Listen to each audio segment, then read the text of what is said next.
Coming to you from Orange County, California, this is the Jug Life Podcast with Max Ada and Chad Wesley Smith.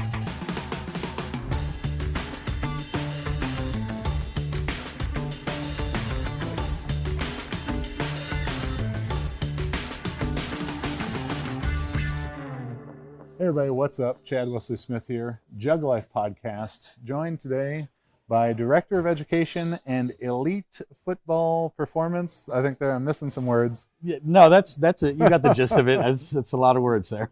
Jay Aggabao, we're here at the incredible Mamba Sports Academy in Thousand Oaks. How you doing, buddy? Good. Thanks for coming up here and checking us out today. Oh yeah, man, my pleasure. So we were in watching your combine group, going through some speed work, going through some positional work. Before we get into a little bit about their training, tell us more about your illustrious role here. So my role here is really to help put everything together for educational perspective. Our sports performance team, we are trying to improve. The saying we like to use is improve 1% better each day, and really embracing the Mamba mentality. Kobe was actually in yesterday, and one of the guys asked him what the Mamba mentality meant to him. And to him and to us, it really is just constant curiosity. So always trying to learn and admit that we don't know everything, and we're trying to get better by doing so. So appreciate you a couple weeks ago coming in and doing the Skype call or FaceTime. I can't remember what we used, but whatever form of technology, coming in and speaking to our guys. And that's what we're trying to do, have guest speakers. And then in between, when we can't schedule speakers, have some of our sports performance coaches kind of present on things that have inspired them and kind of influenced their career, then hopefully share that, and everybody can get a little bit nugget from each session. So, and with that, tell us a little bit about, we're going to talk more about Kobe and your intensive meeting with him yesterday, but about this incredible facility that we're in. So Mamba Sports Academy was started 3 years ago by Chad Faulkner and a group of other individuals. That is, the goal here is to provide all-inclusive facility for anyone that's looking to train. Right now, as you look out here, we have 2 full sand volleyball courts, 5 basketball/volleyball courts, and then a sports performance area. Also, I think the thing that sets us aside is the integrated sports medicine. So we have full medical facility here, some imaging, recovery center, and then as you saw during the tour earlier, we have an esports training ground where the future of gaming can come and prepare to make money playing video games one day. So it's kind of crazy that we have that available, but there are people that participate in that and are learning and developing their careers that way. Also have a homeschool program that we bring in. So some of these kids, we've made arrangements with their families or whatnot to come in and provide them with sports performance, or basically PE, since they don't always have, facilities to do that or interact with other kids. So they're able to come in, I believe, once a week on Wednesday. We bring in kids, arrange for the local, like yesterday we had the firefighters here, so they could do tours of that, as well as come in and do PE classes with a big group of people that they normally don't interact with. So it's pretty cool. There's also, as you're familiar, Gracie Baja Jiu-Jitsu. Most importantly, Everyday Pojada. Everyday Pojada. Yeah, try to go at least 3 to 4 days a week, but it's right upstairs, so I don't have any excuses anymore. World champ Gabriel Arges as Indeed. the professor there. Indeed. And so 100,000 square feet. 100,000 square feet. That we're in here, so pretty 130 phenomenal. plus employees. I don't know the total number, but there's a lot. Yeah. There seems like there's enough rooms here and very nice furniture. I might just move in. We'll see. We have the food. Yeah, you guys wouldn't even notice. I could hide out up here. And so I want to talk more about the combine training you got going on. And I know we can't probably talk specifics of the people, but just more some ideas about the training. So you had 20, 30 athletes. We have 26 athletes total right now. Yeah, and it's obviously very comprehensive. You have the position coaches and nutrition and mobility and physical therapy and speed training and lifting and all that. So tell me a little bit about your role in overseeing the combine preparation for these guys. So my role is really to oversee any and all field work testing. We have a speed team, multi-directional team that I let them do their thing. They're the experts in that field. But we just really monitor and adjust the loads and intensities and kind of correlate that to what we're doing in the weight room as well. And I work closely with Jill, who is our athletic trainer. She runs the medical side of the house under Bo Daniels. And so, Oh, I know Bo. yeah, Yeah. you're familiar with Bo. So, yeah, he, as a matter of fact, we talked about you the other Yeah. day when you did the presentation. So, obviously, he's at the Super Bowl right now enjoying that life. So, you didn't get to run into him today. But we kind of all work together as a team to make sure that these guys get anything and everything possible. The whole idea of not leaving any stone unturned. So when they do come in, when they first report, full biomechanic assessment, Sparta, which they do at the NFL Combine, bod pod, sit down with nutrition, and then we review with all their medical history, things they can and can't do in the weight room, and we make adjustments accordingly. So everybody, when they come in, full comprehensive testing, we're prepared to deal with a lot of these guys, just most of their seasons ended when everybody else did. Not a lot of bowl games for the younger undrafted free agents that may not be making it. Then the bigger games or bigger names, they played late into the season, had bowl games, whatnot. So we have to kind of, with those guys, really just manage their injuries and make sure they're healthy enough to perform at the combine. So you've got this big group of guys. What do you think is the most challenging part as you're trying to strike this balance between the field work and the weight room and all the different things that they need to be ready for? I think the biggest challenge is with such a large group, managing their needs, individual needs. So there are some guys that maybe need a little bit more positional work, some guys that need a little bit more with speed, strength, and whatever it is. It's just, at the end of the day, managing that within our group context and time framework that we have. So we actually have 4 different groups going out of that big group of 26. We have 4 schedules going, and we manage it that way. They're all on the field at the same time, but if guys need extra work here or there, that's how we manage it and shift things around a little bit. So it's just trying to treat each person as an individual, all within the group context and group setting. So, and a lot of our listeners and viewers, they're powerlifters, they're weightlifters, they love the weight room side of things. But getting these guys to run the fastest 40s and have the highest verticals and best broad jumps and everything, it's clearly about more than just the weight room. It is probably more about the not weight room stuff than it is about the weight room. But if you had to pick a movement or a strategy in the weight room that you've seen have really good carryover to guys sprinting, what would that be? Honestly, as much as I love the weight room, I'd have to say less is more with these guys. It's really managing their loads. So that's the strategy I think that is most important for us right now. So most of these guys have had, obviously, long seasons. They've been training since winter conditioning, had their off-season program, had a season. They're coming to us.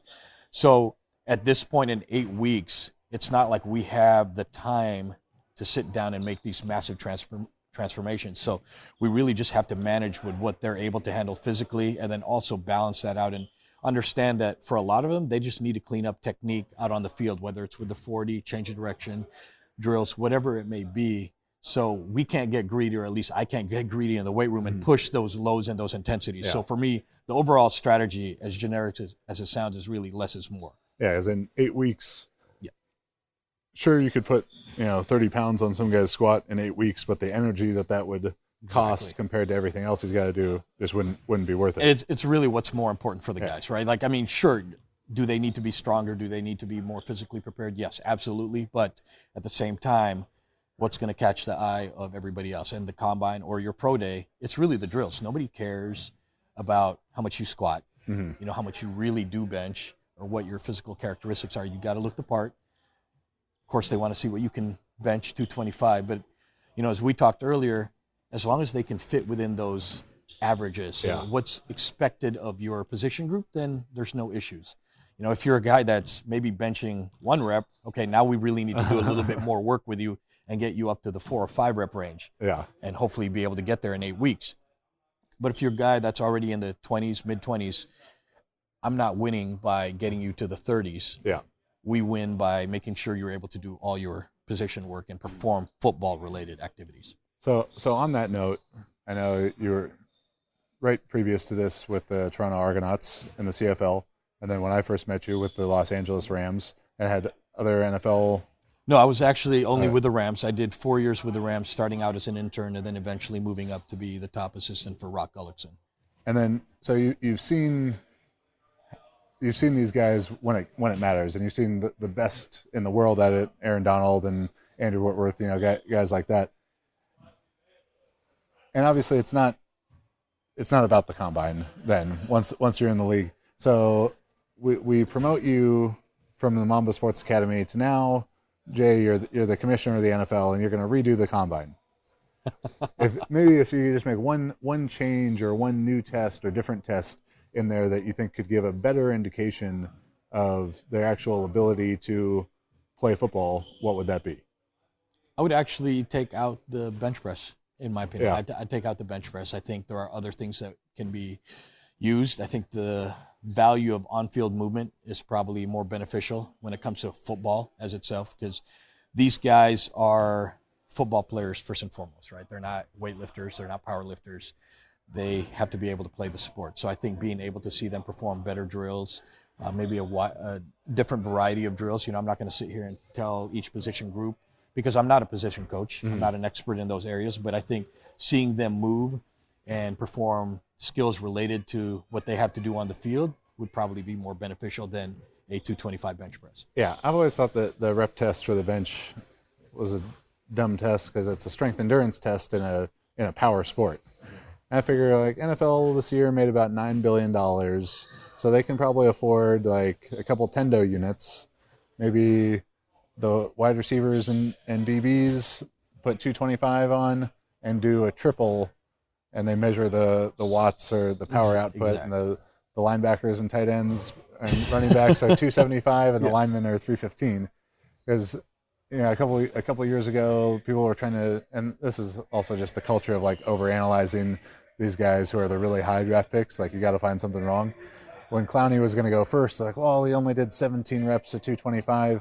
Like, besides the guy's arms are 7 fucking feet long. It's ridiculous. I watched him do it, and I was like, man, that bar is flying. It's moving so fast. Exactly. And I'm much more interested in how fast he can deliver one incredibly hard two-handed punch than you get some real stumpy D tackle with short arms, and it's like, oh, he did 45, but he can't do one super he fast. Can't hold that position and actually hold the edge and be explosive enough to throw a tackle on his backside. But I think the reality is you see what a big event it is, and a moneymaker. So for a common fan, I think for you and I and anyone else involved in the sports world, you understand the value of maybe getting 3 reps and looking at their power outputs. Yeah. But for the common fan that just watches it and turns it on, I don't think they're going to understand that as well. So it's very easy to understand, hey, they did 225 for how many reps? And at the same time, Joe Smith, whoever may be, going to the gym and say, hey, I saw this guy do this many reps. And of course, it translates. They go in there and they try to hit a couple reps, and it's something they can relate to, versus obviously if they don't have those units to measure power output, they can't do that, and it doesn't spark that conversation, I guess. I got plenty of powerlifter friends who are doing 40, 50, 60 reps, and I think they think they're ready for a tryout. But sorry guys, probably least indicative test of actual football success. So you've worked in the professional sector, you're working now in the private sector with aspiring coaches out there. What kind of advice, career path advice, could you give them? That's a great question. I think find what drives you, as far as whether you're a coach in the private sector and you want to work with a certain population. We have coaches here that specialize working with boot camp groups. That is what they love to do. Find what inspires you. You want to work with athletes, get your foot in the door there, whether it's volunteering, high school, college. I started my career volunteering at Washington State as an intern and slowly went from there. I found that I wanted to work with football. And in my role here, I work with professional athletes, mainly football. Pretty soon we're going to have the NFL offseason guys coming in. But there are guys here that specialize in working with certain populations, whether it's track, soccer, whoever it may be. Find where your niche is or what you're passionate about, and then just chase it and just push for it. What years were you at Washington State? I was there. I started as an intern in 2007, and my last year I left in 2011. Okay. He would have been there before that. A guy named Ian Walsh. He was as a discus thrower. No, I'm not familiar. You would have known if he was there. If I was there, yeah, at the time. So. Very, very strong guy. Very strong. Well, yeah. There you go. So I missed him. as you're looking at the training of football players, most listeners probably are not getting the opportunity to work with NFL Combine and pro players, more high school guys. Looking at the development of high school players, what are some things that you would really emphasize to maybe best prepare them to have a chance to play college football? Stick to the basics. I'd say don't make it too complicated. I think when I was a GA in college and did my time at Illinois State, one of the things I noticed was a lot of these guys came in from high schools and they didn't just develop basic strength. They were, with coaches that are trying to do too much, whether it's trying the newest fad or, trying the newest drill, whatever it may be. Even when it comes to position work, just stick to the basics. And even as you get to the pro level, you see, when I was in the NFL, you could tell the guys that came from, to me, the best programs or that I respect in the college game, where they understood the basics. So they could squat, they could clean, they could do all the basic movements. And then you throw anything else complicated at them, sure, they can handle that as well. But they understood and could perform the basics. And they were structurally sound, they were strong, they were physical, and they had what it took. And I don't think, especially with the guys that are ultra talented, I just revert back to less is more. There's guys that we talked about, genetic freaks. Like, we don't have to do a whole lot to them to get the best out of them.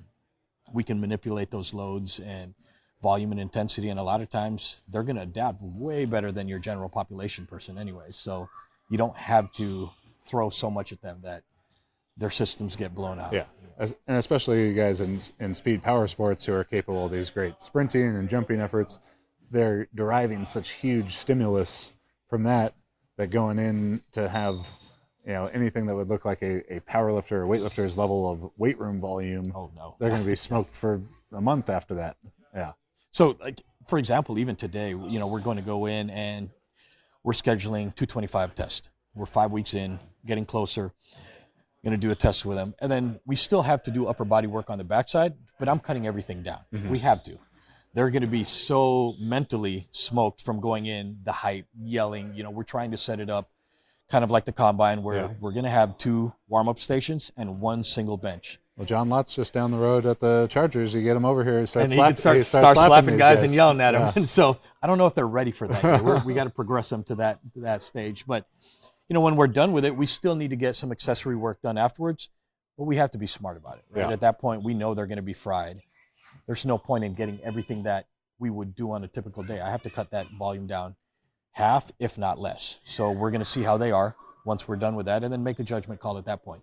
There's ideal, and then we have to adjust, as you know, on any given day. Yeah. I think that's a hugely important thing for young coaches to understand and people managing their own program is when you're talking about the hype part of things. I'm like very calm guy, lift very calm, compete very calm.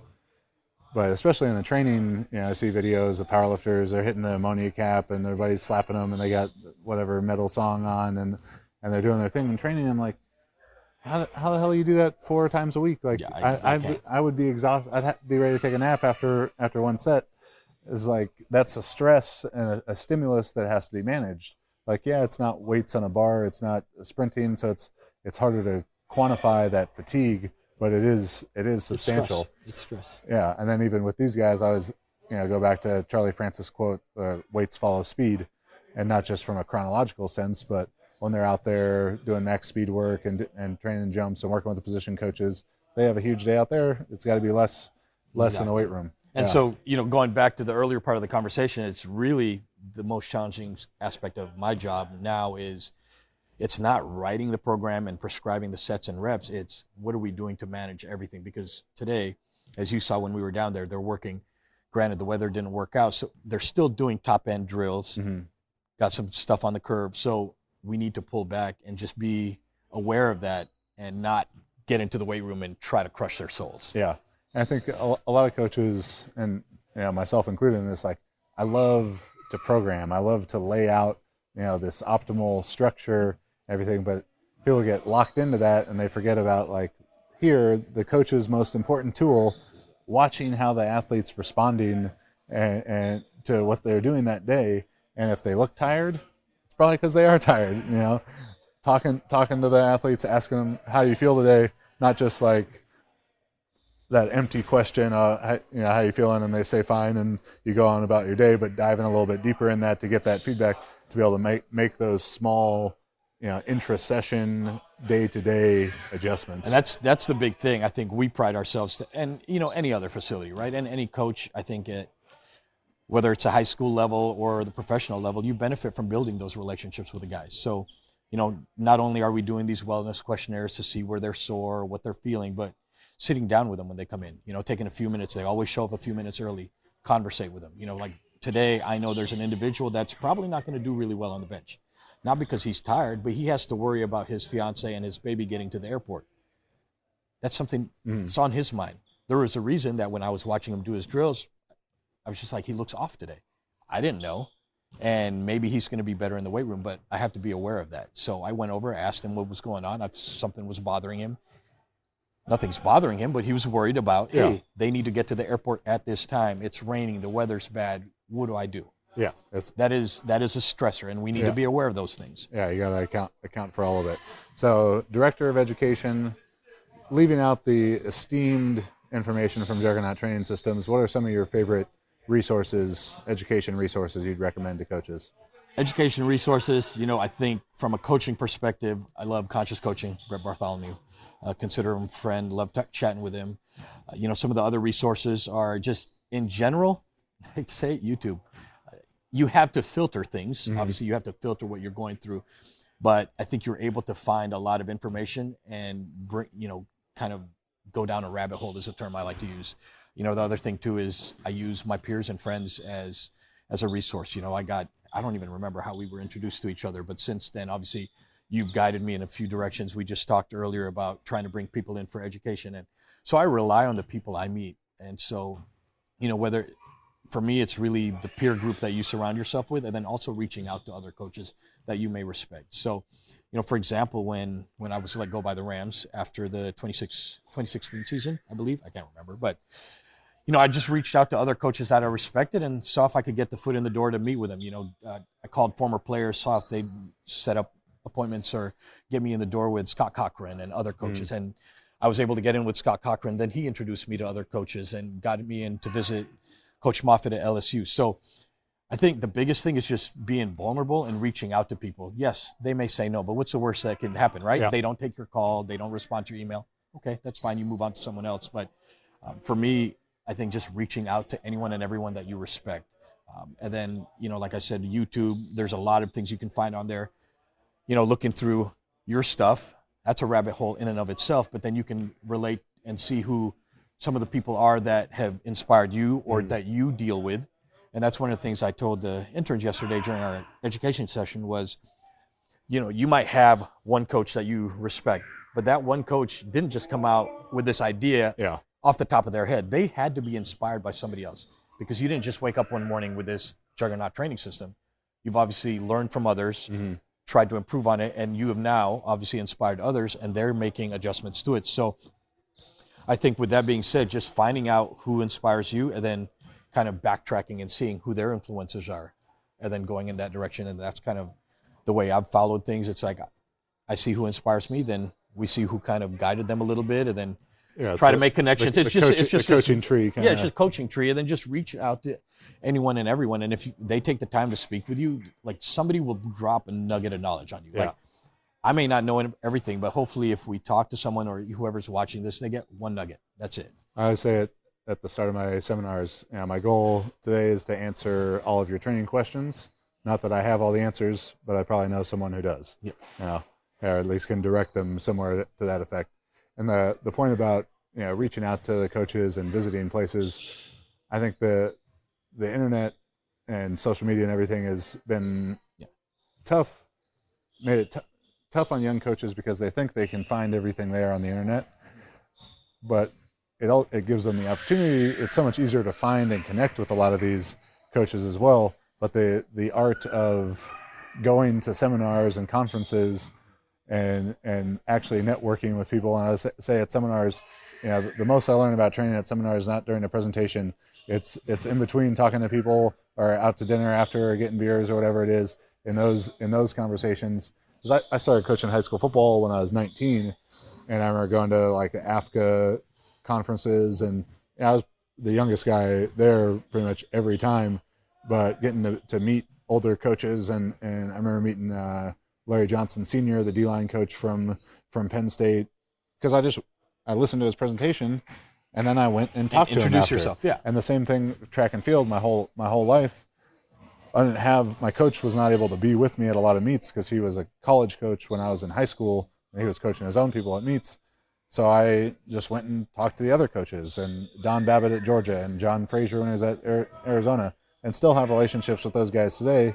And that's how I learned about training, because I just kept asking questions. And that's the way to go about it. I mean, caveat on the whole YouTube comment. It's just, for me, that's just kind of like the starting route. Like whether it's YouTube, Instagram, you hit it nail perfectly on the head, where it's like, you can't learn everything. Like, the reality is, I'm not going to learn everything by sitting down. Any of these guys, I told them too, like, if you're sitting down and watching all the JTS videos, yes, you're going to get a level of knowledge, but the greatest knowledge is sitting down and talking to someone. And so whether it's, whether YouTube, Instagram, whatever it is, you find your inspiration, then reach out to those people. Mm-hmm.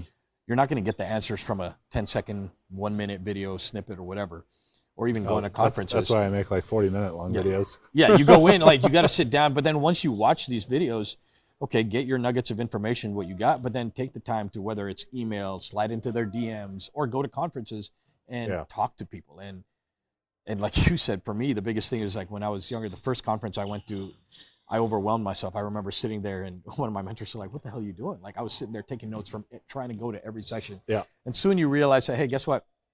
Stuff's on YouTube or on, online. They put a link up. You can watch it, whatever. You can catch up on it, get the PowerPoints. Go talk to the people and get that knowledge. Like, spend one-on-one time with them. Yeah, that in-person interaction, phone calls, the lost art of the phone call. Yes. Highly valuable in growing as a coach. Especially if you're in the LA area and stuck in traffic. Like, seriously, a lot of time for that. Yeah. Was yesterday the first time you'd met Kobe in person? Yesterday, yes, was the first time. How was it? Sum it up. 3 words that sums it up. 1 word. Intense. Intense. That's it. You guys play one-on-one after? Absolutely not. No? No. He was too busy for that. No, I think, the reality is, he came up here, got to meet with the guys, and just his demeanor, his aura. I'm fortunate to have been around other great athletes, other celebrities, whatever you want to call it. And his aura is just different, in the sense that everything he talks about, he was just very intense, his body language. One of the guys asked him, like, how do you focus on these different aspects of your life? And he said, no matter what it is, I'm all in. And he said that, and when he said that, his sheer body language, but he said, if I'm eating, that's all I worry about. If I'm with my kids, that's all I'm focused on. If I'm watching TV, that's all I'm doing. No phone, watch nothing. The hell out of that TV. Exactly. No, he said that. Watch the hell out of the TV. If I'm on the phone and texting, this is it. He's focused on being in the moment. So if you're coaching, okay, sure, you can have your phone out, but you're not coaching. Like, give everything to that moment. Give everything to that athlete. If the example of the guys, like, if you're watching film, put your phone away. Focus on watching film. Don't let there be distractors, because at the end of the day, like he said, he has no regrets.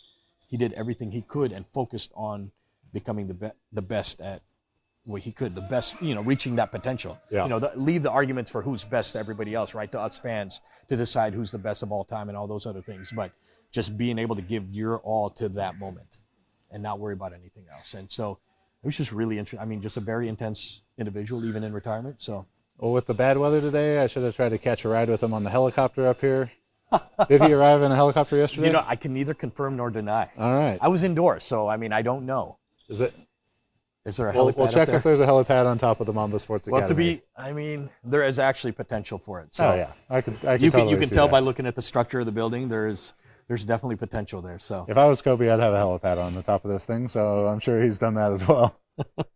Where can people follow you, learn more about Mamba Sports Academy? So Mamba Sports Academy on Instagram. They can follow me at j.aggabao, j.aggabao on Instagram. I usually reply to anyone and everyone on there.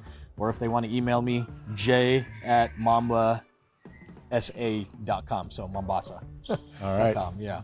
And thanks for listening. Thanks for watching the Jug Life podcast. Follow us on YouTube, iTunes, Spotify, Stitcher, iHeartRadio, all those places. JTSstrength.com. Check out Juggernaut, all of our online coaching options. Subscribe to the podcast. Leave a 5-star review, all that good stuff. Follow me at Chad Wesley Smith and at Juggernaut Training. check out my 2019 powerlifting clinics all around the country. And we'll see you next week. Thanks, bud. Thank you. Appreciate it.